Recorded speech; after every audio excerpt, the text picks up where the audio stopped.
Okay. ah Magandang hapon sa lahat. This is Justin Talk News PH. At before we start, I would like to request, paki-like naman, paki-share, and then for those who are new to this channel, Justin Talk News page, paki-pindot lang yung subscribe button para makapag-subscribe kayo dito sa Justin Talk News PH. At para kayo ma-notify kung meron tayong bagong podcast or episode dito sa Justin Talk News page, pakipindot yung notification bell. So anong pag-usapan natin ngayong hapon na to? Kasi napaka-importante, napaka-historic na pangyayari ngayon sa bansang Iran.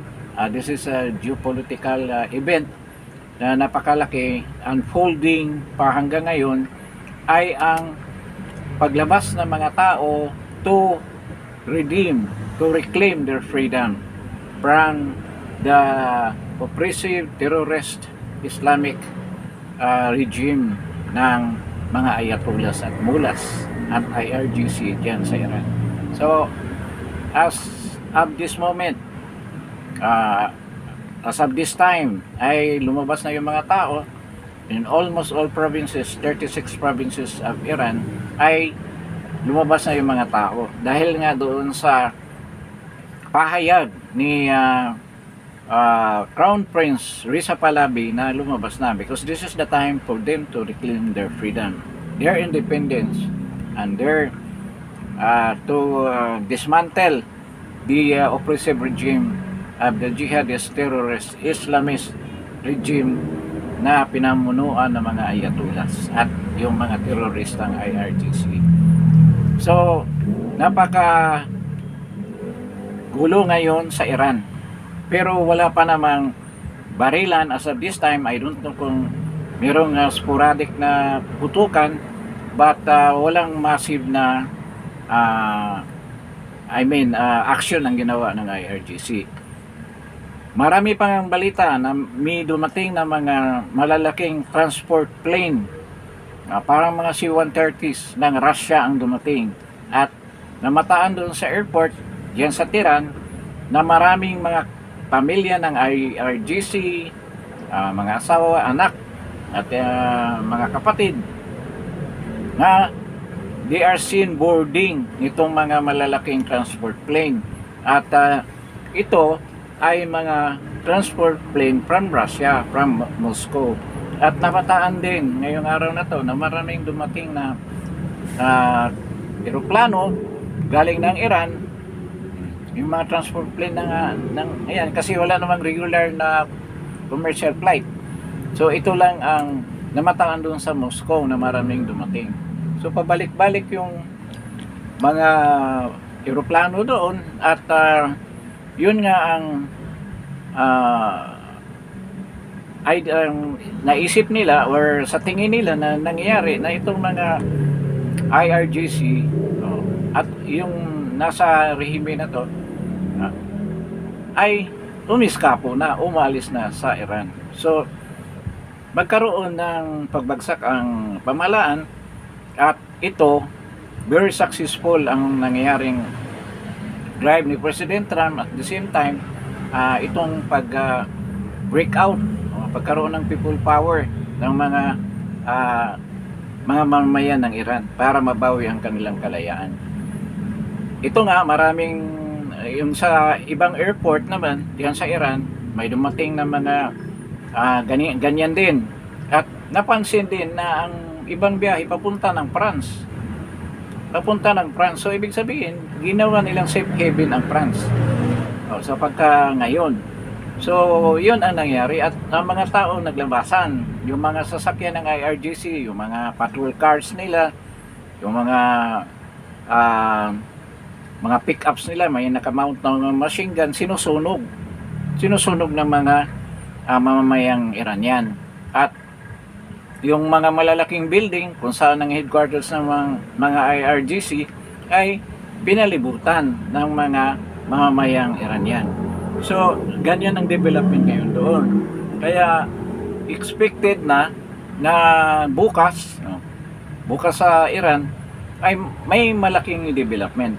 Nagsalita din si Crown Prince Reza Pahlavi galing ng France, kung saan siya ay naka-asylum, na lumabas na lahat ng mga mamamayan ng Iran para i-reclaim ang kanilang freedom na matagal na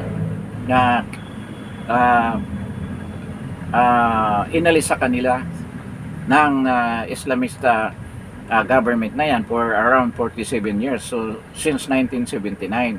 So kung ito mangyayari, mas matindi pa ito sa pagbagsak ng Berlin Wall noong 1989, November 9, 1989 nangyari yan eh. Ito naman talagang ang desire ng mga tao na magkaroon ng demokrasya, magkaroon ng freedom, at may balik sa kanila yung mga rights nila as citizens of this country, ay talagang pinaglaban nila at binuwisan nila ng dugo, kasi marami sa kanila ang namatay dahil nga sa pag-angkin ulit ng kanilang kalayaan. At as of this time, mayroong reported na mga embassies na sinugod ng mga Iranian citizens, particularly dyan sa London. Sinugod yan, inakyat yung flagpole, pinalitan ng yung dating flag ng Iran na mayroong layon, sa kapanahunan na Shah Pahlavi of Iran, yung hari nila. So ngayon, pinalitan yung nasa London, nasa Central London yung embassy ng Iran. I don't know dito sa DC, sa Washington DC, kasi may Iranian embassy. Mayroong nagsasabi na baka ngayon kasi maging siguro ngayong umaga sa US, baka utaktihin din ng mga Iranian demonstrator yan at baka pasukin yung embassy na yan. Dito sa Pilipinas, malamang kasi ang daming Iranian dito sa Pilipinas, dito sa atin. Ang Iranian embassy ay nasa Makati. Siguradong pasukin din yan. Or what I mean, pupuntahan yan ng mga Iranian demonstrators. And at this time, this is happening throughout the world, doon sa mga Iranian embassy, na pinapasok na or puntahan na. Nagtipon-tipon na yung marami mga Iranian na citizens na nandyan sa kanya-kanya bansa dito sa buong mundo para as a support doon sa mga Iranian na nandoon sa Iran, na makamit na ang kanilang kalayaan at mapalitan na ang napakalupit na rehime na yan, yung Islamist jihadist terrorist regime na pinamunuan ng mga Ayatollah at mga IRGC, mga extremists dyan sa Iran. So wala pang balita kasi ito kinikitil ng mga mainstream media. Wala pa, from other sources, from mga vloggers lang ang nagbabalita nito sa loob ng Iran, kaya napipick up natin ang mga balita na to. At isa sa mga nakatulong dyan na mas spread nga yung sinabi ng paghihikayat ni Crown Prince Pahlavi na lumabas na Reza Pahlavi, ay yung pag-install ni Elon Musk ng Starlink dyan sa Iran. I think 5 days ago nagsimula yan. Kaya marami nang nakakuha ng mga messages from the internet, lalo na yung messages ni mga announcement ni Reza Pahlavi through the Starlink of Elon Musk. Kasi pinutol ng IRGC ang internet connection dyan sa Iran. So ngayon, maraming ng taong nakarinig na lumabas lahat ng mga tao. Ito talagang totoong people power. Talagang lumabas sila lahat. Nasa mga main roads nila, nagdi-demonstrate.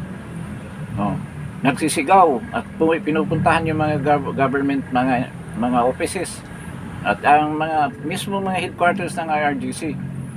So takot na yung mga sundalong mga terorista.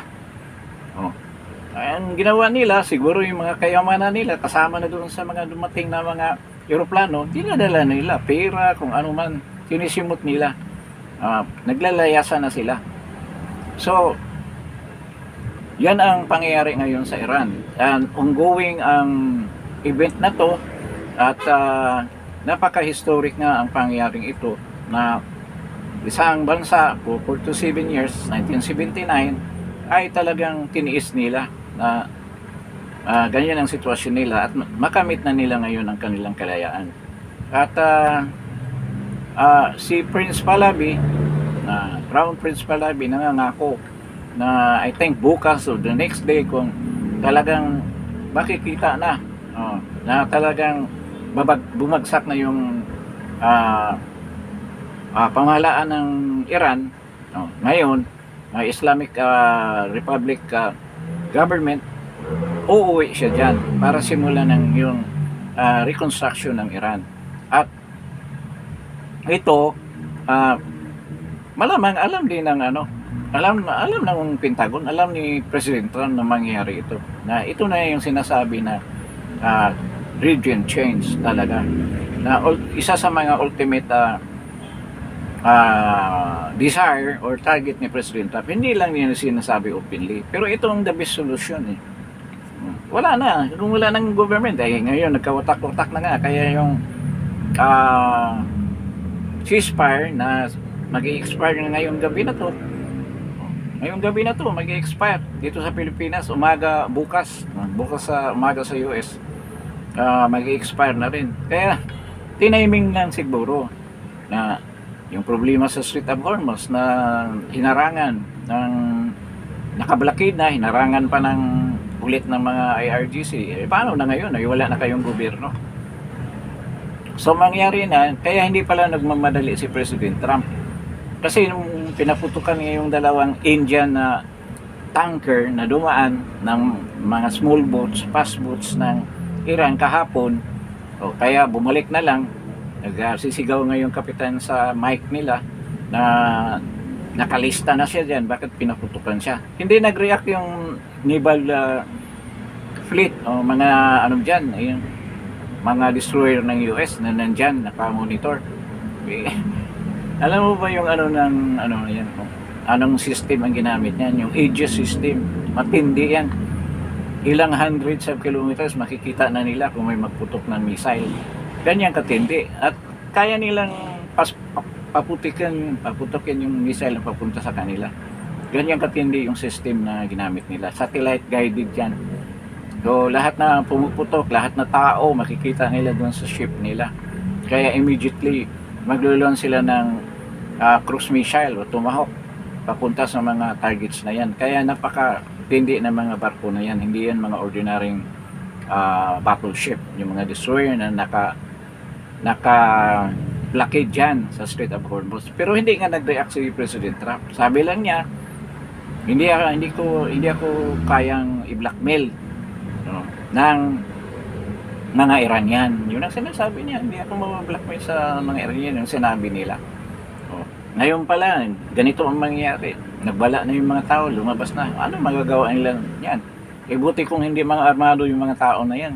Yung mga civilian, may mga armas yan. Kaya nga, sila, matapang na lumabas kasi alam nila may panglaban sila sa mga IRGC. Ilan lang naman ang IRGC. Kahit sabihin natin, na nandyan yung mga proxy army ng Afghanistan, Pakistan at yung Hezbollah ng Iraq, nandyan, pero matatakot yun kasi sa daming tao na lumabas na dyan sa mga kanto-kanto dyan sa Tehran at sa mga main cities dyan sa mga probinsya ng Iran, kaya mahirap pigilan yung mga tao. So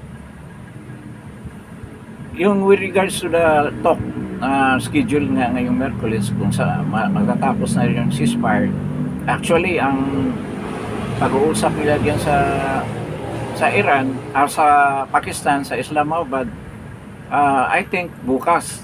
Paano ngayon kung ma-overthrow na yung government nila? So wala na yung talk na yan kasi doon nga sa pag-uusap nila hindi malaman na sinong representative na totoo, dahil itong mga IRGC nagalit dyan kay Arakji. Iba naman yung grupo nung nila, yung senior minister na si Batibad ba yun? Na ibang grupo din yun, na marami rin nagalit na IRGC that bakit daw nakipag-usap sa mga Amerikano. At ginawa nilang pang-bargain ngayong Strait of Hormuz, kaya kunwari inoccupy nila. Pero hindi nga nag-react si President Trump. Sabi niya ngayong gabi siya mag-react. So ito pala, hindi natin malaman kung anong gagawin ni President Trump. Hindi kaya papasok ang mga sundalong Amerikano para magtulungan sila. Kasi yun ang gusto ng mga tao na mag-intervene ng US. Ayaw lang talaga ni President Trump na may sundalo dyan. Baka naman magkaroon ng casualty. At malintikan siya ng mga Demokrat. Alam mo naman yung mga Demokrat, yung mga mainstream media na iba dyan sa US na against sa kanya, tulad ng New York Times, CNN News, at iba pang mga TV network yan na hawak ng mga Demokrat. Ayaw niya mangyari yun. Malapit na yung midterm election nila ngayong November. Kaya baka maapektuhan yun. Pero dahil nga talagang tiwala siya sa military, mga generals niya. Kaya yun ang magandang nangyayari. So ito, kung tuloy-tuloy ito, sa tingin ko, ito na yung kalayaan ng Iran. Ito na yung Freedom Day nila, na matagal na nilang pagtitiis. At nagbubuhis sila ng maraming buhay dahil ang execution nga dyan sa Iran. Walang pili. Kahit sino ang pinapatay dyan for ilang years. Ilang years na ginagawa ng gobyernong Iran. Yung pagpahirap ng kanang mamamayan. At ngayon matutupad na yan at magkaroon na sila ng kalayaan. So, napakagandang titingnan na nangyari ito sa isang bansa na matagal na talagang naghihirap, nagsasakripisyo at walang kalayaan. At ito sa tulong ng US. Ngayon, malalaman natin kung mag-deploy ba ang mga US forces ng boots on the ground or mga sundalo dyan para talagang completely na mawala na yung IRGC. Nagsalita kanina si Prince Pahlavi, Reza Pahlavi, Crown Prince Reza Pahlavi, na yung army kasi hindi sumama diyan sa kaguluhan. Army, yung regular army ng Iran, at sinabi niya dapat mag-intervene na. Kung kayo nag-defect kayo papunta dito sa kanya, mag-defect o babaliktad, kasi ang army hindi naman ganong involved yan sa mga patayan o pagpahirap ng mga tao sa Iran. Nandyan lang sila sa barracks nila. So kung mangyari daw na mag-defect sila to the side of the people, so dapat protektahan din nila yung mga tao. Dapat lumabas sila at bantayan nila mga tao na hindi naman patayin o gurgurin ng mga IRGC at saka yung Basij Force. Na ngayon, yung iba naglalayasan na. So yung iba magpupunta siguro sa Afghanistan, yung hindi gaanong mayaman. O yung kasi tawid lang yung Afghanistan malapit lang. O yung iba sa Pakistan. O lilipat na yan doon. At yung iba na medyo may pera, yung papunta ng Moscow, yung mga opisyal at may dalang pera. Yun ang kadalasan. Yung iba pa nga sa France nga, yung sinabi ko na kanina, at other European countries.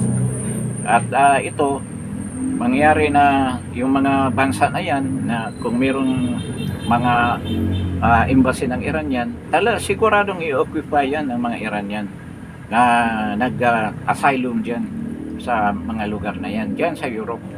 Kaya nga, by the hour, dito sa Pilipinas, wala pa akong narinig ganyan, wala pang balita, but definitely babalita kaagad yan.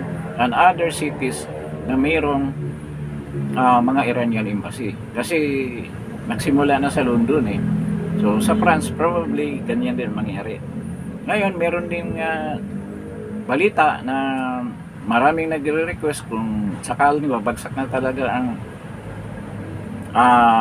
government yan, Islamic government ng Iran, maglilipatan sila sa mga European countries, yung nasa listing daw ng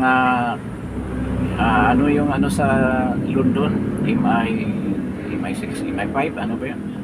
Kung ano daw ang nakalista doon ng mga terorista na nagtago dyan sa London, dapat i-extradite nila papunta ng Iran para nga doon magkaroon ng tawag nito, magkaroon ng pag-imbestiga sa mga krimen na ginawa nila during the regime at maparusahan itong mga to. Ang hustisya ay ipapataw sa kanila. Yun ang gusto mangyari. Pati yung sa mga sa US, dahil maraming ang balita diyan, yung mga kamag-anak na Soleimani, isa sa mga planners talaga dito sa IRGC, pagtatag ng IRGC, siya talaga ang isa sa mga dyan, mga geniuses daw. Sabi ni President Trump, evil genius daw yan si Soleimani na assassinate nila sa Lebanon, sa airport. Nandyan sa US, gusto nilang i-extradite yan papunta ng Iran kung ma-establish na yung gobyerno, Democratic na Republic of Iran. Yun na ang gusto nila mangyari. So, ongoing yung pangyayari dyan. Ngayon, I don't know kung anong gagawin ng army, kung magkaroon ng civil war ng konti dyan, kung lumaban yung maiiwan ng mga IRGC niyan. But sa tingin ko, yun ang mga style ng mga mga terrorist, Islamist. Hindi na yung makipagbarilan, lalayas na yan. Yan nangyari kay Assad sa Syria. Naglilipatan sa Afghanistan. Punta sila sa Afghanistan, doon sila namumuhay. Ngayon, ang balita naman dito sa kay Ali Khamenei, yung yung Ayatollah na anak nung namatay na Khamenei, ay nagtago diyan sa desert, diyan sa east of Iran, sa isang bunker. Tabas ang pangalan ng lugar, sa Tabas, East Iran. Nandiyan daw, may maraming information na doon siya nagtago, at probably ito huhulihin din at papatawan din yan. At usually sa mga ganyang leader, talagang binibita yan. Paano yan kung nagkuma, bibitahin mo pa yan. Kaya sabi nga nila, kasi marami nag-appear doon sa social media na mukha ni Khamenei, then meron siya mga post sa X. Kaya nagtataka sila na wala na yun nagkuma na yan paano makapagsalita. Sabi ng mga IRGC niya na hindi niyo kayang patayin yung natin, yung supreme leader natin, dahil dati cartoon, ngayon AI na. Dati cartoon lang pala ang pinapakita na mukha, ngayon AI na. Hindi talaga mapatay kahit anong gagawin mo, dahil nasa social media, nasa lang Hindi kaya ganyan din yung natin, presidente sa Pilipinas, hindi kayang patayin yan dahil AI yan di ba? Presidente natin walang pwedeng magurgur dahil AI lang lahat na image niya AI hindi natin alam kung totoo ba yan. Ngayon gusto nga nila i-demanda lahat na nagsalita niyan. Wala na yung Pangulo natin, kaya pwedeng sabihin nila na hindi yan mamamatay kahit anong gagawin nyo dahil AI yan di ba? So ito, maraming celebrations na napapansin ko dito sa may Global City at saka sa Burgos, Makati. Dami mga Iranians dyan ngayon. Iba kasing style ng mga yan pag meron silang victory, kahit na sa football, may basketball o football, talagang grand celebration kaya ang ginagawa ng mga yan. Mga rin yan mga European, mga Mid Eastern, ganun ang style nila. Kaya malamang yan, kung saan may yung embassy dito sa Makati, pupuntahan yan. Baka nga yun, iipon-ipon na yung mga Iranian dyan sa mga embassy na yan. So ito nga, ongoing event, makakamit na ng mga Iranian ang kanilang freedom. So dito may i-base din natin yung pangyayari diyan sa Strait of Hormuz. So mangyari niyan, maglalayasan na yung mga IRGC diyan. At kung magmamatika sila, siguradong pasabugin sila ng mga naval fleet na nandiyan nagbablockade diyan sa Iranian Strait of Hormuz side. Hindi na nila magamit yan na pang-threaten kung babagsak na ang government nila. So magiging maayos na ang buhay dyan sa UAE, sa Dubai, na ngayon daw dami daw hotel na nagsasara, dami mga restaurant na sarado lahat. Kaya nga marami diyang mga kababayan natin na nagtatrabaho na dyan. They prefer not to be tawag na repatriated. Nandyan lang sila nagsistay pero wala silang mga trabaho. Siguro survival lang ang ginagawa nila para sa ngayon medyo makaano na sila, maka maka makaalis na sa ganyang mahirap na sitwasyon na walang hanap buhay. Kasi maayos na ang maayos na ang sitwasyon diyan sa Middle East, lalo na diyan sa mga area na pinag-initan ng IRGC, yung UAE. Maayos na yan kasi kagabi napaputok pa yung nasangga naman ng Iron Dome o ng Patriot missile ng UAE. So ganyan ang sitwasyon ngayon, kaya antayin natin. Umaga na doon sa Iran, no? Maghapon na, almost afternoon na, kaya makikita natin anong development, kung papasok ba yung US troops dyan para tulungan na talaga yung mga tao.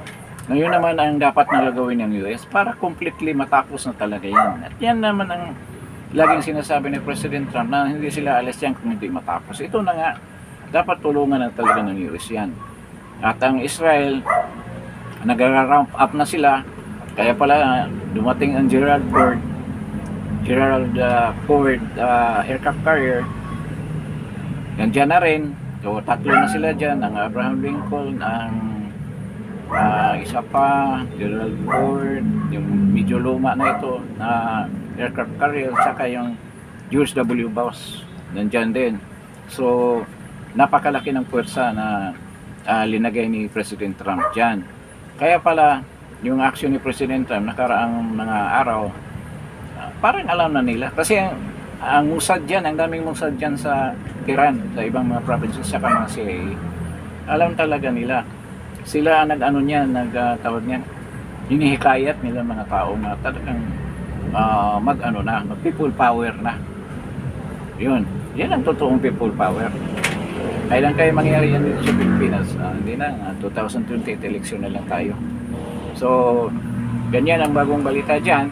So, ipa-follow up lang natin kung ano na ba talaga, mag-celebrate na ba sila sa kanilang kalayaan.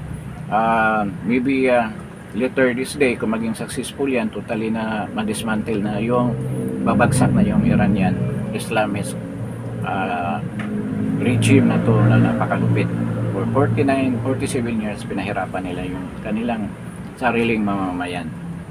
Okay, so with this, maraming salamat sa pagdalo ninyo dito sa Just Center of Space. Nagbibigay tayo ng mga ganyang balita, mga geopolitical events na nangyari sa buong mundo, lalo na itong pangyari diyan sa Iran. So maraming salamat sa pagdalo ninyo, at I hope to see you next time. Thank you and good evening.